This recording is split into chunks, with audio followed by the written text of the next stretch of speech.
A meeting between the Soweto Taxi Association and the Soweto United E-Hailing Association has concluded. This comes after 3 e-hailing cars were torched and several shots fired overnight at the Maponya Mall in Soweto. Police say they are still investigating this matter, and as far as we know, at this stage, no arrests have been made. Let's get the latest now and take you to Maponya Mall in Soweto, where I'm joined by fellow eNCA and our reporter here, Heidi Giokos. Good afternoon. Welcome to today. Thank you very much for your time. You are still at Maponya Mall this evening. The meeting is over. What happened? Do we know?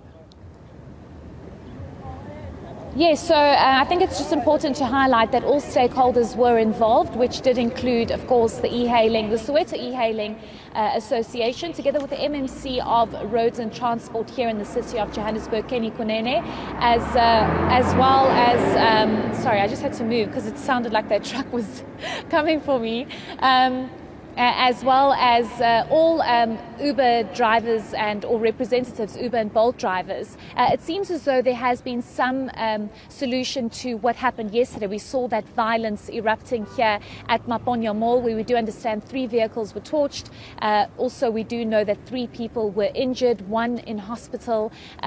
Shots were fired as well, and it just seemed like a very violent and volatile situation. But it seems as though there's some solution to all of this. According to the E-Hailing Association here in Soweto, they have indicated that they will continue with their operations. It's going to be business as usual. They have made sure that there will be a police presence should there be any kind of indication that any kind of violence will erupt. They still aren't very clear as to what actually sparked that violence, Pradan. We do understand that there was an indication it could be because of the minibus taxis fighting with the Uber and Bolt drivers. But it seems as though there's also an element of the possibility of illegal Bolt and Uber drivers, those that aren't registered and aren't using the app and are basically offering cheaper rides to customers, which is obviously then impacting the registered Uber and Bolt drivers.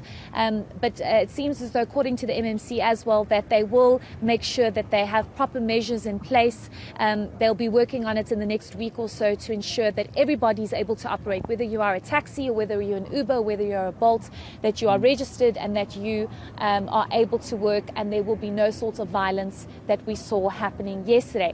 Whether that's going to materialize and be practically possible, we'll obviously have to wait and see if that's going to be playing out in the next couple of days. But for now, maybe I can just actually move out of shot and just show you there is still some sort of police presence here at the moment, and it seems as though it is business as usual. It was actually business as usual from this morning.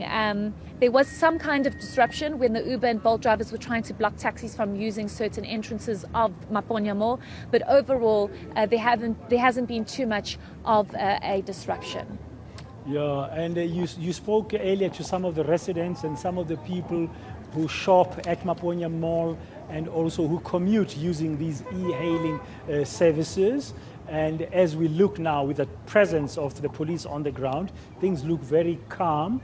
The sentiment from the public as we conclude our discussion, Heidi, what have you picked up? Are people concerned that they might not be safe? Or as you've said, it was business as usual, they're coming in and out of the mall?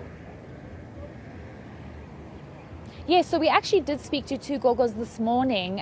They rely very much on Ubers and Bolts. And the reason for this is because they obviously are a lot older. They don't really want to get into taxis. They rely on Ubers because it's a lot more convenient for them. They come to Maponya Mall for the postnet, for their SASSA grants, and the post office rather. And it's very difficult for them to be inconvenienced like this. Them indicating that it hasn't been easy and they want Ubers to be able to operate. Of course, there was a sense and an element of fear here at the mall, because if you saw those visuals from yesterday, it was rather frightening seeing vehicles being torched and Uber drivers being dragged and pulled out of vehicles and being beaten and shots being fired. You know, you come to a mall to get your goods and services, to do your shopping, and then something like this happens. So obviously it has caused a sense of panic, but it seems as though the situation was dealt with very quickly, and there have been some measures put in place to ensure that there is no repeat of this. We just only hope that that will be the case. Thank you very much, Heidi Giokos at Maponya Mall in Soweto. Just wrapping the day for us there about what happened in that place since yesterday. Seemingly, as you can see from those visuals, things are calm and there's a strong police presence on the ground. Now,